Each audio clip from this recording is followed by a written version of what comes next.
recevoir. Et je veux tout d'abord, au début de notre entretien, vous remercier de votre décision de participer à la manifestation commémorant le 80e anniversaire de la Grande Guerre patriotique.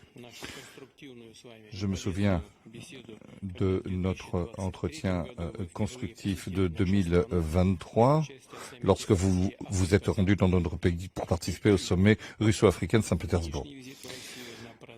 Cette visite en Russie, lors du 80e anniversaire, reflète le caractère amical de nos relations. Je rappelle également la contribution dans la défaite de l'Allemagne nazie et de ses satellites. Plus de 30 000 habitants du Burkina Faso ont fait partie de la coalition anti-Hitler qui se sont battus aux côtés de la France auprès de Charles de Gaulle, du légendaire Charles de Gaulle. Aujourd'hui, ce qui nous unit, c'est la lutte contre l'extrémisme et le terrorisme. Il s'agit de restaurer l'ordre constitutionnel face à des groupes radicaux dans certaines régions du Burkina Faso. Au cours des 2 dernières années, nous avons fait des progrès importants dans le cadre de notre collaboration dans divers domaines. Fin 2023, après plus de 30 ans d'interruption, l'ambassade de Russie à Ouagadougou a été ouverte. J'aimerais dire que nos échanges sont encore modestes, mais ils augmentent et c'est une tendance encourageante que nous souhaitons voir se poursuivre. Il s'agit de travailler au renforcement de nos relations économiques et d'échanges commerciaux. Je mentionnerai ce qui a été fait en octobre 2024 au cours des journées économiques du Burkina Faso en Russie. Une délégation a été accueillie avec le Premier ministre. Nous avons créé une commission intergouvernementale et à la fin de l'année dernière, nous avons créé aussi un groupe de travail. Nous allons continuer à aider votre pays dans la préparation et la formation de nouveaux cadres en 2024 et 2025. Le quota des bourses russes pour les citoyens du Burkina Faso va être multiplié par 2. 27 étudiants seront accueillis, 27 étudiants supplémentaires sur le compte du budget fédéral. S'agissant des relations culturelles, à Ouagadougou, nous avons ouvert en 2024 la maison russe où est enseigné le russe. Nous avons aussi un potentiel de coopération en matière de santé. Le 24 et le 25 avril, Madame Popov s'est rendue à Ouagadougou. Elle s'occupe des conditions et de développement de laboratoires scientifiques à Ouagadougou. Nous souhaitons poursuivre ces efforts. L'année dernière, nous avons livré 25 tonnes de blé et nous souhaitons livrer d'autres denrées alimentaires. Nous enregistrons également une coordination de nos efforts sur la scène internationale avec le Burkina Faso. Nous avons également tenu des consultations avec les pays de la Confédération des pays du Sahel, comme en témoigne l'événement qui s'est déroulé en avril de cette année à Moscou. Je vous remercie de votre attention.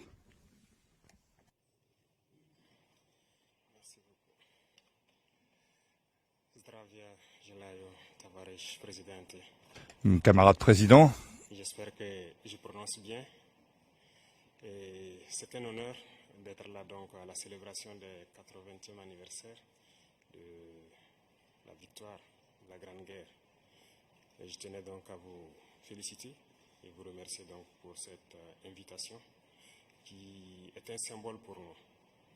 Et au cours donc de ma présence ici, je dois avouer que j'ai appris beaucoup de leçons. Cette séance que j'ai pu assister avant le dîner la veille, la séance culturelle, m'a fait comprendre que l'histoire et la culture sont le socle pour bâtir une armée forte et résiliente. Nous avons pu voir ensemble tout le sacrifice que le peuple soviétique a consenti pour que nous soyons dans un monde libre aujourd'hui. Et nous tenons donc à vous dire merci pour cette invitation, parce que ce sont des moments qui nous ont permis aussi de réfléchir à notre situation et de penser à de nouvelles perspectives. Et sur ce, je pense que les obstacles que nous avons aujourd'hui devant nous ne doivent pas nous arrêter. Et les obstacles sont une bonne chose en quelque sorte que nous devons surmonter. La preuve, je pense qu'avec toutes les sanctions contre la Russie depuis un certain temps, la Russie arrive à développer un mécanisme interne qui lui place donc au devant de la scène internationale. Et nous prenons bonne note de ces leçons que nous avons donc apprises ici. Et même au niveau de la parade, je tiens à dire que j'ai été émerveillé de voir l'enchaînement donc des engins qui ont défilé devant nous, notamment depuis le char mythique T-34 qui a gagné donc lors de la Grande Guerre, jusqu'aujourd'hui au char moderne. Combien donc l'armée russe s'est modernisée, combien la technologie donc a participé à renforcer cette armée. Et dans ce cadre, nous souhaitons que la coopération que nous avons puisse se renforcer de façon exponentielle. Je vous remercie déjà pour tout ce qui est fait pour nous, notamment ces bourses d'études qui sont octroyées au Burkina et qui vont s'accroître. Et ce matin, j'ai visité donc l'université de chimie et je disais que le volet sur lequel nous allons axer après la défense et la sécurité, c'est le volet de l'éducation. C'est ce volet qui nous intéresse le plus, notamment les sciences. Il faut que la Russie puisse nous aider à former notre jeunesse, notamment dans le domaine des sciences, pour que nous puissions développer chez nous la machinerie, en gros. Que ce soit la machinerie qui va avec l'armée ou la machinerie qui va avec l'industrie. Parce que c'est à ce seul prix que nous pourrons nous développer au sein de l'Afrique. La guerre qui nous est imposée aujourd'hui, nous pensons que ce n'est qu'une manifestation aussi du nazisme. Parce que le terrorisme qui est là aujourd'hui n'est pas du terrorisme, c'est de l'impérialisme. Ce sont nos terres qui intéressent ceux qui nous combattent. Et donc, finir avec cette guerre, avoir une armée forte et lancer le développement de notre patrie, telle est l'essence donc de notre combat. Et nous comptons sur vous pour surtout former nos cadres. Parce que la coopération, telle qu'on le dit, très souvent en Afrique, on aime avoir beaucoup de demandes. Nous savons que vous êtes dans une opération militaire spéciale. Nous comprenons tous les défis qu'il y a. Et le lendemain, qui est certain pour le monde entier, nous pouvons comprendre ça. Donc nous ne serons pas là peut-être à demander beaucoup de choses, à demander de l'aide ou quoi que ce soit. Mais l'aide que vous pouvez nous octroyer, c'est surtout ce transfert de connaissances que nous voulons. Et donc nous souhaitons avoir plus de bourses et voir dans quelle perspective nous pouvons nous-mêmes donner des bourses à nos étudiants pour étudier ici. Et dans un troisième temps, comment est-ce que les universités ici peuvent se dupliquer au Burkina Faso, notamment celles que j'ai visitées.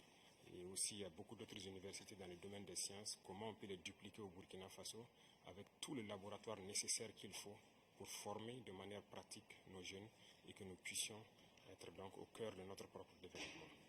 Donc c'est la demande essentielle que nous avons actuellement dans le contexte que nous vivons pour pouvoir transformer tout ce que nous avons sur place, produire beaucoup de choses nous-mêmes et que le Burkina Faso soit un hub où beaucoup de jeunes Africains vont venir et apprendre aussi la science. Parce qu'ici en Russie, vous avez d'éminents scientifiques et il y a eu beaucoup de savants que nous continuons donc d'étudier leurs œuvres. Je pense que c'est un arbre où nous pouvons soutirer la science pour nous développer. L'autre chose, c'est surtout dans le domaine militaire. Nous avons beaucoup de projets avec donc, le ministère de la Défense. Nous souhaitons donc qu'à travers